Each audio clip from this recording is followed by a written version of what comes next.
ಕಾರಣಕ್ಕೆ 4 ಕಿಡಿಗೇಡಿಗಳು ವ್ಯಾಪಾರಿಯೋರ್ವರ ಮೇಲೆ ಮನಸೋಇಚ್ಛೆ ಹಲ್ಲೆ ನಡೆಸಿ ಚೂರಿಯಿಂದ ಇರಿದು ಗಾಯಗೊಳಿಸಿದ ಘಟನೆ ಶಿವಮೊಗ್ಗ ನಗರದ ದೊಡ್ಡಪೇಟೆ ಪೊಲೀಸ್ ಠಾಣಾ ವ್ಯಾಪ್ತಿಯ ಕಸ್ತೂರ್ಬಾ ರಸ್ತೆಯಲ್ಲಿ ಜನವರಿ 14ರ ರಾತ್ರಿ ನಡೆದಿದೆ.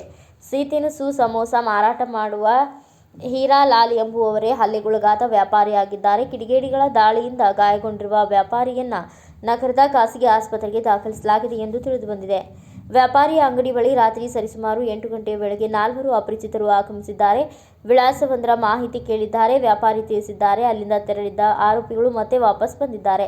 ರಸ್ತೆಯಲ್ಲಿ ನಿಂತು ವ್ಯಾಪಾರಿ ವಿನಾಕಾರಣ ಅವಾಚ್ಯ ಶಬ್ದಗಳಿಂದ ನಿಂದಿಸಲಾರಂಭಿಸಿದ್ದಾರೆ. ಈ ವೇಳೆ ಅಂಗಡಿಯಿಂದ ಹೊರಬಂದು ವ್ಯಾಪಾರಿ ಪ್ರಶ್ನಿಸಿದಾಗ ಈ ವೇಳೆ ಏಕಾಏಕಿ ಆರೋಪಿಗಳು ವ್ಯಾಪಾರಿಯ ಮೇಲೆ ಹಲ್ಲೆ ನಡೆಸಲಾರಂಭಿಸಿದ್ದಾರೆ. ಹಾಗೆಯೇ ಚಾಕುವಿನಿಂದ ಇರಿದು ಗಾಯಗೊಳಿಸಿದ್ದಾರೆ. ತಕ್ಷಣವೇ ಸ್ಥಳದಲ್ಲಿದ್ದವರು ವ್ಯಾಪಾರಿಯ ರಕ್ಷಣೆಗೆ ಧಾವಿಸಿದ್ದಾರೆ. ಈ ವೇಳೆ 3 ಸ್ಥಳದಿಂದ ಪರಾರಿಯಾಗಿದ್ದಾರೆ. ಓರ್ವ ಆರೋಪಿಯನ್ನ ಸಾರ್ವಜನಿಕರು ಹಿಡಿದು ಧರ್ಮದೇಟು ನೀಡಿ ಪೊಲೀಸರಿಗೊಪ್ಪಿಸಿದ್ದಾರೆ. ವಶಕ್ಕೆ ಪಡೆದ ಆರೋಪಿಯನ್ನ ಪೊಲೀಸರು ವಿಚಾರಣೆಗೊಳಪಡಿಸಿದ್ದಾರೆ. ಪರಾರಿಯಾಗಿರುವವರ ಪತ್ತೆಗೆ ಕ್ರಮ ಕೈಗೊಂಡಿದ್ದಾರೆ ಎಂದು ತಿಳಿದುಬಂದಿದೆ. ಘಟನೆಯ ಕುರಿತಂತೆ ಹೆಚ್ಚಿನ ವಿವರಗಳು ಇನ್ನಷ್ಟು ತಿಳಿದುಬರಬೇಕಾಗಿದೆ.